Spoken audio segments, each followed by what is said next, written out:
Hello again.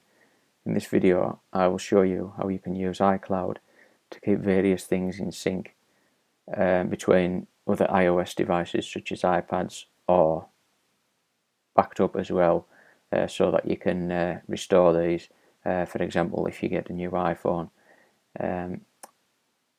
If we go into settings, you'll notice that there's an iCloud section so far down. Now when you created your Apple ID, which is what you'll use to purchase apps, things from iTunes, etc. This also forms your iCloud details as well. So if we go into iCloud, now you can see in mine that there's various options and all of them have switched on.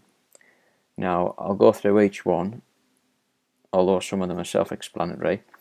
Right, the top one is mail.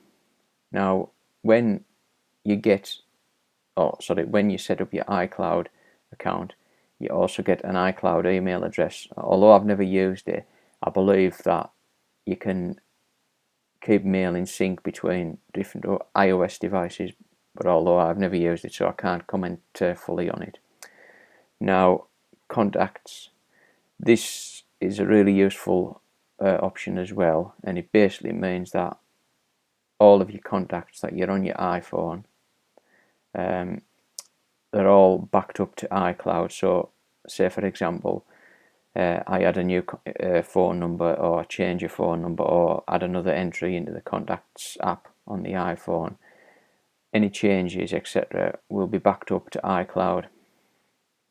So essentially if you get a new iPhone, for example, all you simply do then is you log in with your Apple ID. You would then switch all of these options that you can see on the screen now, which are switched on. On your new iPhone they would obviously be switched off, so you would just basically go through them all, switching them on, and then what that would do would be it would pull all of your contacts down from iCloud and put them onto your phone. So basically the time it takes you to log in and then for it to pull them down, which is next to no time, will be the total time that it'll take you to get your contacts put onto your new iPhone, which is much quicker than obviously having to re-enter them manually one by one. And that's a really useful iCloud addition I feel, as I've used that a few times. Right, so the next one down is calendars. So this would have all your appointments etc. on, and again you'll be able to just log into iCloud if you've got a new iPhone, and all your calendar appointments will be pushed down as they would have been on your old iPhone. And same again with reminders. Now with Safari basically means all of your bookmarks are backed up to iCloud. So again, if you get another iPhone, you'll have all your bookmarks in Safari that you had previously on your old iPhone. And also as well, if you have a Mac, you'll have all of your bookmarks what you have on your iPhone available too on your Mac in Safari, which is useful. As you know, I moved to a Mac a few months ago, so I was able to see all of my bookmarks that I had previously on my iPhone. Now notes, it's the same thing as basically the contacts and the calendars, i.e. whatever notes you've got on your iPhone, they're also backed up to iCloud. So again, if you get a new iPhone, it's just a case of logging into your iCloud account and all your notes will be pushed back onto your new iPhone.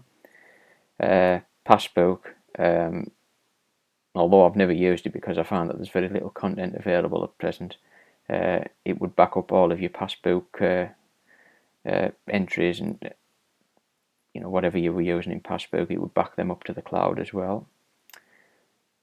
Photo stream. Now when you take a photo on your iPhone, it pushes it up into iCloud on the photo stream, and then from there any other devices that you've got, for example an iPad, that share the same Apple ID, you'll be then able to view that picture on that device. So, for example, if I took a picture on my iPhone and I later wanted to look at it on my iPad, it will be there sitting in the photo stream, as the iCloud backs up any pictures that I would take on my iPhone. Documents and data. Now, certain apps such as the Keynotes app, Pages, Numbers apps, and there's also an app I use called PWSafe, and there's various others as well. If they use any data, it'll be saved and backed up to the cloud. So, for example, I use the PWSafe app, which is a password storage app, where I have all my passwords, usernames, etc. securely stored in there. Now, if I create a new password entry, my iPad, my iPhone and my iMac use the same Apple ID, and I've all got that PWSafe app on it. So I can then basically see the new entry that I've created, and it's available on all of them devices. So in short, documents and data will back up any supported apps, the documents and the data that they'll use to the iCloud. And last but not least is Find My iPhone.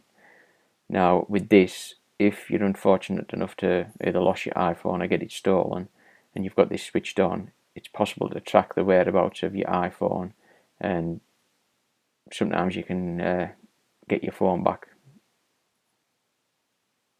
And then we've got storage and backup on the last one there. And basically, when you set up an iCloud account, you get 5 gigabytes of free storage, and this will be for apps and stuff like that. So you can say that I've got 3.8 gigabytes left out of the 5 gigabytes total. And if we're going to manage storage, you can see that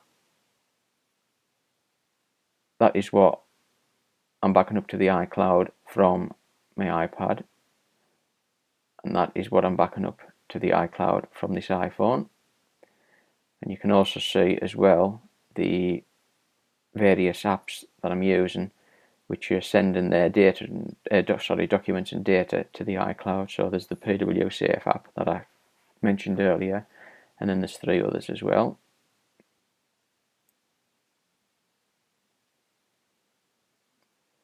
So if we just touch on some of these entries on here, we'll see, well, the only one that we can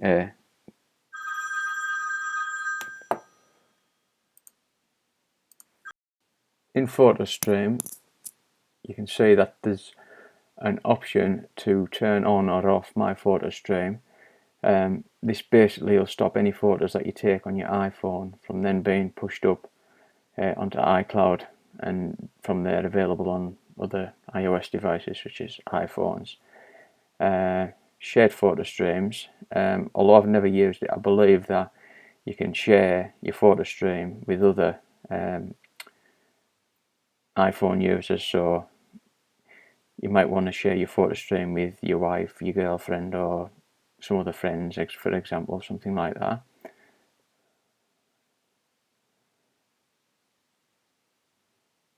Documents and data. Now if you go into here, you can switch on or off the option to allow apps to store documents and data in the cloud.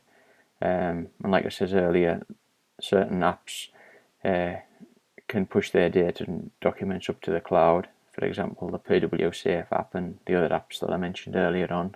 So obviously if you switch documents and data off, it'll stop apps being able to do that.